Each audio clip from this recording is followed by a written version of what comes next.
Hello, and thank you for joining us for the Huawei Pura 80 Pro Plus teardown video, part of the TechInsights teardown video series.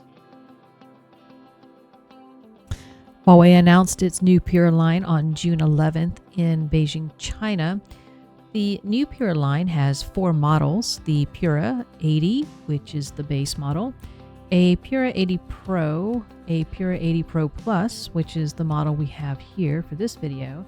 and the high-end Pura 80 Ultra with a motorized periscopic telephoto camera system. What the Huawei Pura 80 Pro Plus and the Pura 80 Ultra offer this year is that the rear camera systems on both models have a 50 megapixel main camera with 1-inch image sensors. TechInsights has just received the new Huawei Pura 80 Pro Plus in its lab, and we are well on our way of tearing down the new Pura smartphone.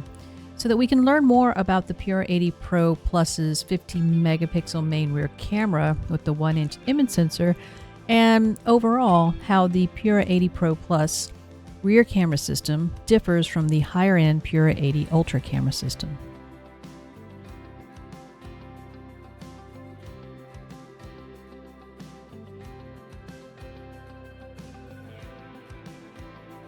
TechInsights will have a complete Huawei Pura 80 Pro Plus general teardown video available in the next few days, which will be followed by an exclusive teardown video for our subscribers, where we reveal more information around the components and how the Pura 80 Pro Plus cameras compare to the Huawei Pura 80 Ultra rear cameras.